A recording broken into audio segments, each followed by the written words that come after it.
So let's do a quick what's in my bag video. Are you ready?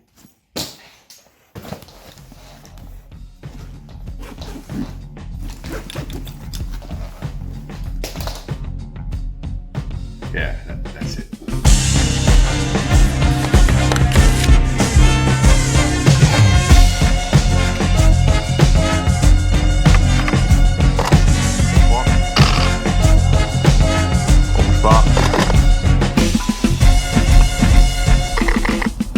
Seriously, my parents are concerned because they don't understand how a photographer can be a photographer without owning its own camera.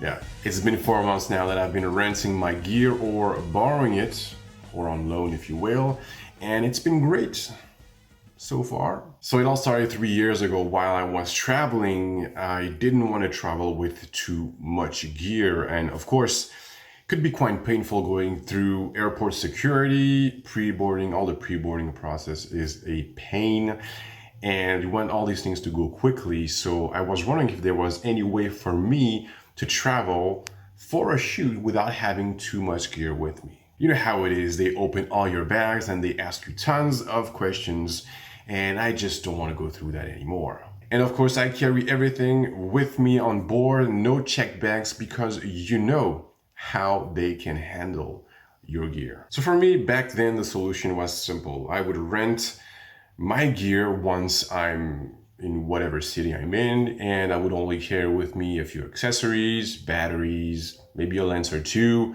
and rent the rest. And if you have been following me on social media, you know that recently I sold all my gear, and this is basically how I work right now. Not having all these stuff with you is one thing, but the other advantage is that you have the luxury of choosing the right tool for the job. You need a fast camera with high burst rates. Well, you can have it. You need a high resolution camera. You can have it too.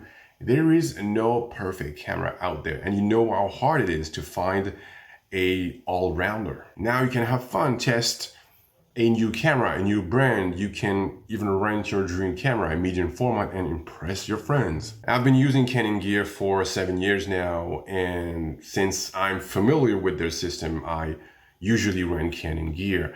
I had the pleasure and the chance to have cameras and lenses on loan from Canon France the past 3 years.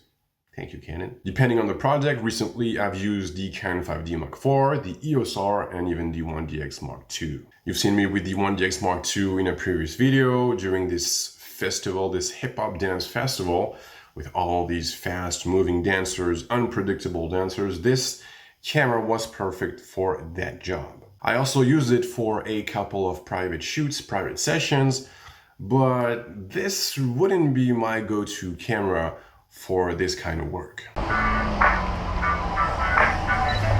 Quand tu veux. Ah ouais, merde.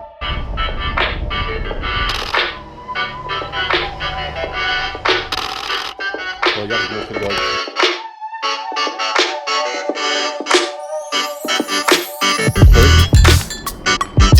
alors j'attends juste que monsieur madame passe, c'est madame. Quand tu veux.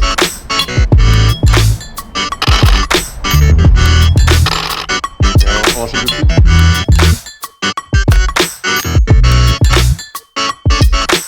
Est-ce que tu peux te rapprocher un peu plus du bord, comme ça je vois bien du bord de l'escalier, parce que j'ai peur de perdre ton pied en bas. Voilà.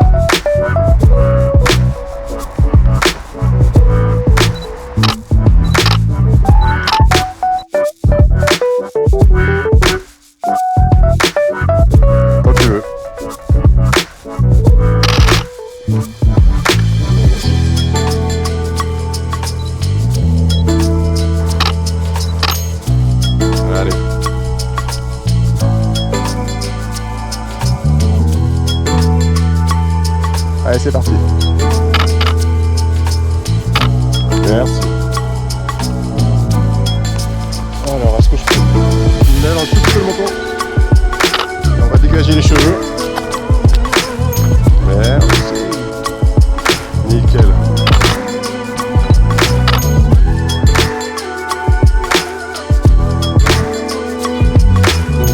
Bouge pas. Nickel. Pose un peu.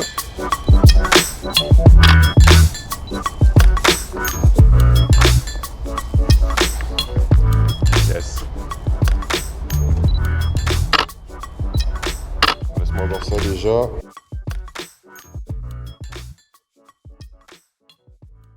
On the other hand, the Canon EOS R has many flaws. I've talked about this in a previous video, but for portrait work, for dance photography, my dance photography work, it works. It works. It delivers great images, I believe. And compared to the 1DX Mark II in terms of size and portability, well, it's a way better choice. One other great thing about renting your gear for me is the price. Let me explain. Depending where and when, prices won't be the same, but basically for one day it will cost you, for a camera, 70 to 120 euros. For a lens, it will cost you between 30 and roughly 70 euros too for one day. Of course, rent your gear at professional stores. It's better if you want a good working camera, and you can always negotiate with them, especially if you often rent your gear there. But that's not the point. What I'm trying to tell you is that recently I've received a few messages of people asking me how much they can charge their clients for their work. And that's a tricky question. But every time you rent your gear, when you know how much you're going to pay for the gear you're going to use right away or a few days later, this makes you think of how much you can charge your clients. There's a limit of how low you can charge for the stuff you're doing. Because yes, once you own your gear, after you've made that first purchase, after a while, you kind of forget that you have to pay for all that. This stuff is not free. So do the math. Ask yourself, how much does it cost me in a year, in a month, in a week, in a day to make my business work? And I'm not even talking about the cost of life itself. Your home, house, apartments, food, health, clothes, all these stuff, you know, there's really a limit of how low you can go for your prices. So yeah, every time I reach out for my credit card to get my gear, every time I rent my gear, how can I think about all that? Of course, there are drawbacks of working like that. Right now, for example, if I want to do a last minute shoot, I can't do it. You have to plan stuff ahead. Usually I secure my gear like a week and a half before my shoot.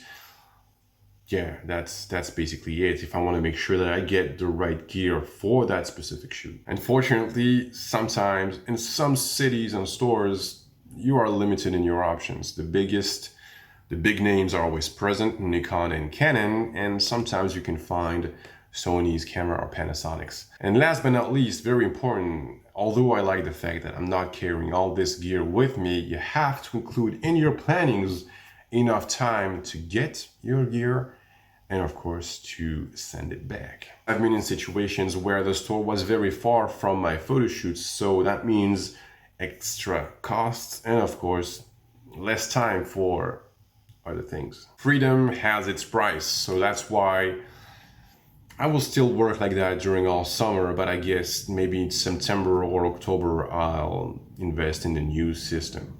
How about you? Have you ever considered renting your gear? What for and why? Tell me in the comments below. Time, I can't find enough time to make more videos, unfortunately, but I'll do my best to post a little bit more in the weeks to come. The thing is, if you really want to know what I'm up to, what I'm doing right now, please follow me on Instagram. I'm posting much more stuff there, and I always announce when a new video is about to come out. There are a few BTS videos on the way, and my experience with the Fuji GFX 50S is on the way, so be sure to look out for that. It's coming out soon, I promise. Hope you guys enjoyed this video. Of course, I will see you guys in the next one, but until then, please have a good one.